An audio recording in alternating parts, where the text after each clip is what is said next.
Assalamualaikum warahmatullahi wabarakatuh. Before going deep into our discussion, let's get through some brief history on US-Russia relationship.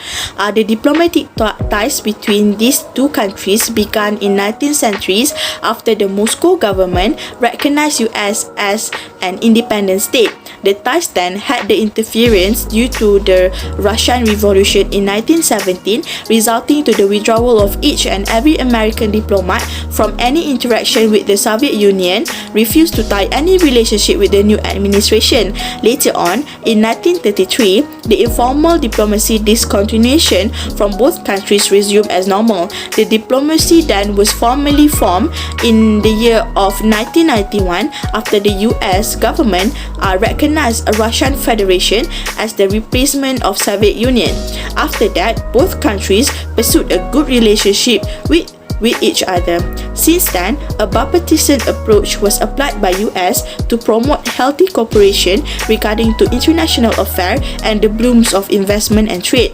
The government also showed its support toward Russia's involvement with European countries and international organizations, consequently strengthening the bilateral ties between the countries, especially on the issue of security to maintain peace with Moscow government. For example, we can see the mutuality between these two countries in the case of 11 September attack, when Russia helped the US by giving all the information it had for the beginning of Afghanistan war.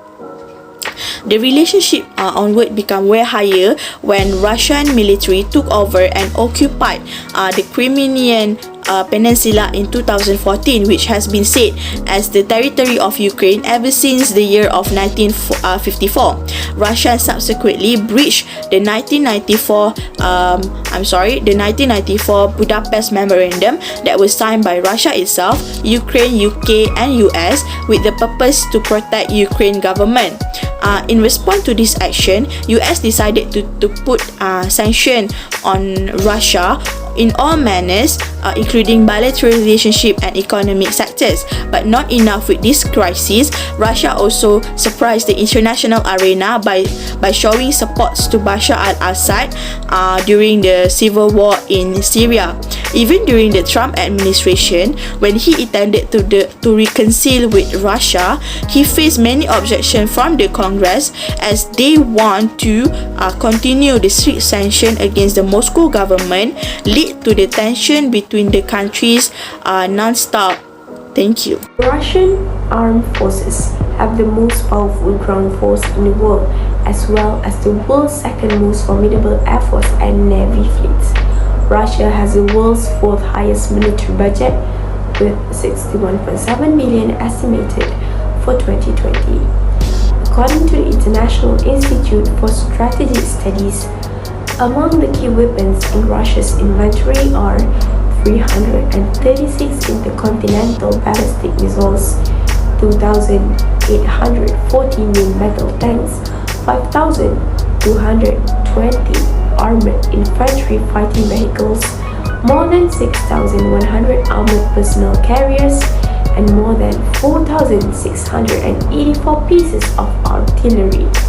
Additionally, Russia's defense ministry stated vehicles that have proven their worth in various climatic zones will arrive for the Russian army in 2022. Moreover, the Russian armed forces, being the world's second most powerful military, have the world's biggest arsenal of nuclear weapons. The latter owns more than half of the world's nuclear weapons. Nuclear weapons are about the only military capabilities in which Russia can be compared to the United States or a global military power. The army has about 850,000 active soldiers. There is total reserve force of 2 million for all armed forces. Russia's total manpower, including reservists, exceeds 3 million, a number which is more than the US, the world's most powerful armed force. Despite economic difficulties, Russia continues to prioritize military building and funding for its military operations abroad. Russia continues to be an adversary of the United States, both militarily and politically, and its effort to undermine the US. Overall, Russia has significant conventional and nuclear capabilities and continues to pose the most serious threat to European security. Its aggressive stance in a number of theaters, including the Balkans, Georgia, Syria, and Ukraine, encourages destabilization while also threatening the US interests. Tensions between Russia and the United States have steadily escalated since Russian President Vladimir Putin assumed power more than 20 years ago. Some analysts ascribe Russia's foreign policy activities to Putin's personality and personal interests, as well as those of a few aggressive advisors.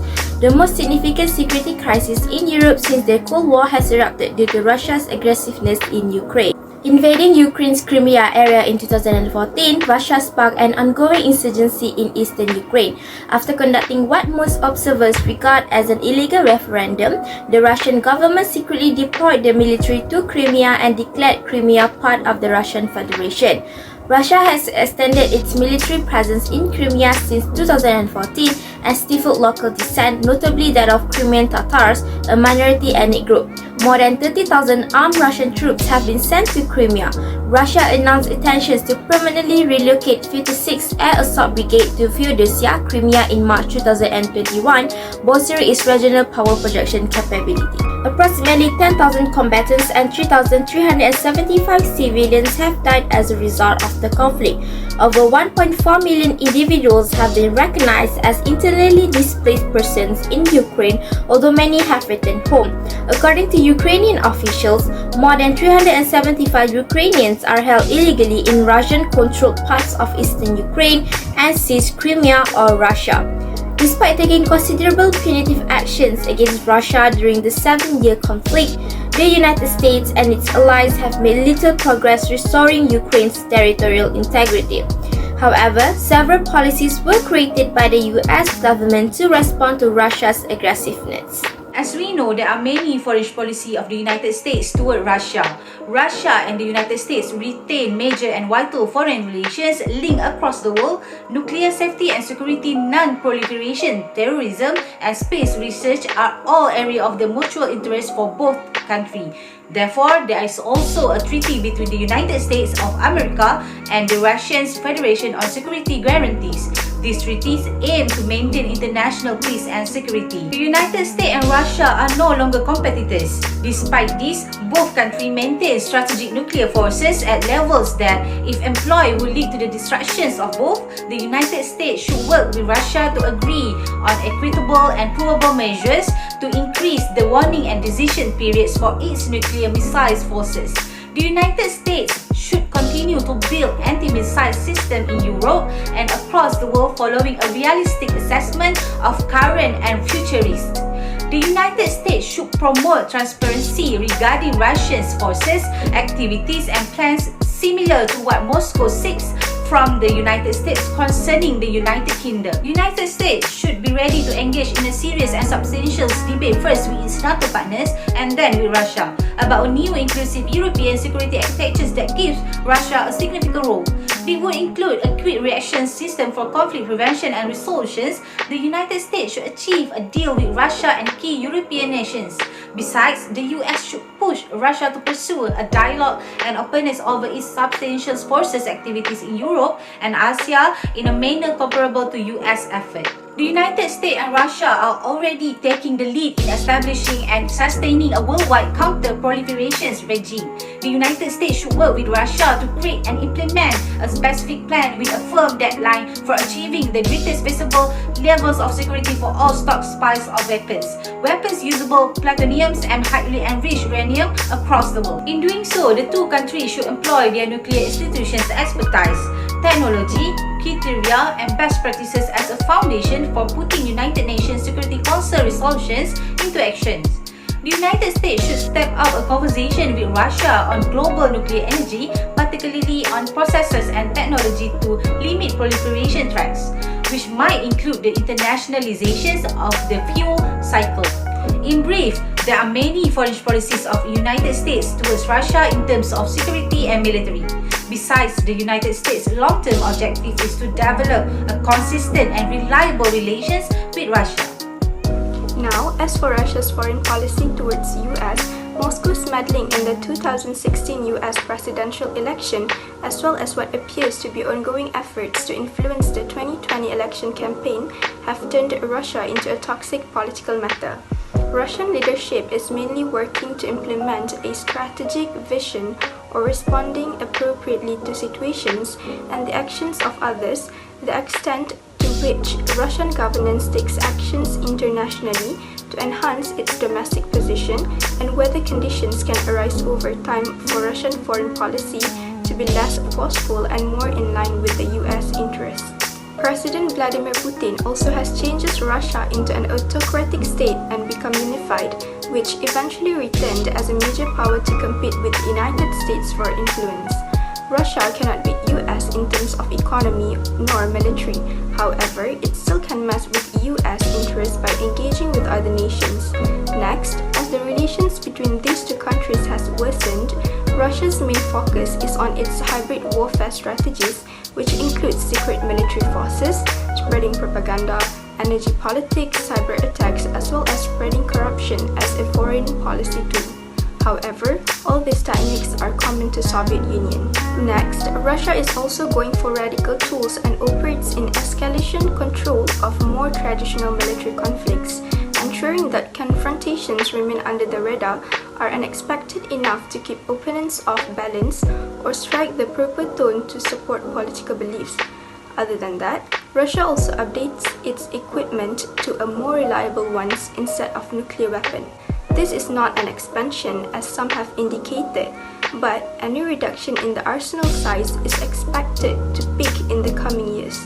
Next, there are some sharp disagreements with the West and the US, particularly over compliance with the arms control treaties to which both are party, and there is the question of missile defense. Russia views the deployment of missile defense system in Eastern Europe as a danger to Russian nuclear deterrent, which the US rejects. Lastly, Russia also has been developing alternative prospective allies and alliances as a result of its tense relations with the West. In addition to that, Moscow is pushing forward with its Eurasian Union plan, which would incorporate 7 former Soviet republics. So next is regarding the distinguishment between the offensive and defensive mechanism in the military strategy used by Russia and United States. Offensive mechanism is with the intention and necessity to use force and aggression of war as a whole, while a defensive mechanism is where a state protects itself with armed forces against any attack from potential threats. So, from the aspect of Russia's military doctrine, Russia claimed that their armed forces were made to repel any form of aggressions and to shield itself from any possible threats, especially coming from the West. So, Russia deemed that its defensive military strategy is aligned with the purpose of maintaining and restoring peace as laid out by the United Nations Council. However, Russia's execution of military operations seemed to contradict with its declared military doctrine. The Russian Federation is seen to be violating the principles of the international law in the ongoing tension between Washington and Moscow over the issue of potential invasion of Russia over Ukraine. So the United States intelligence even reported that Russia had formed a strategy for an offensive multi-front strategy, military strategy against Ukraine. So since the Kremlin aggressively forced the United States to ensure that Ukraine will not be a part of NATO, and they even started to move the Russian military troops towards Ukraine's borders as a firm warning. So the aggressive movement portrayed by Russia clearly depicts as an offensive military strategy instead. So as the United States is among the major powers in NATO, it is also concerned with its national security and also the security of other member states, especially Ukraine. So the United States had prevailed its interest through the Treaty on Security Guarantees with Russian Federation. However, conflict of interest happens, and Putin alleged that United States had prepared offensive missiles within the Ukraine's territory. However, the allegation is still without any indication of legitimacy. Nevertheless, due to Russia's forceful behavior towards Washington's involvement, it is only reasonable for a defensive military strategy from the United States side in order to protect both their security and Ukraine's security, while the United States tries to achieve a probable negotiation session with Russia regarding the nuclear weapons possession and the ongoing conflict. In conclusion, analyzing Russian power and its application in all of its elements is a complex and a hard task.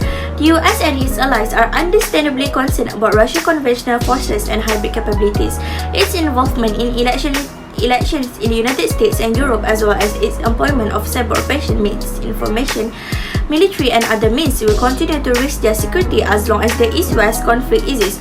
Russia developing strategic military, which includes nuclear, sophisticated conventional space, and cyber weapons, will fall in line.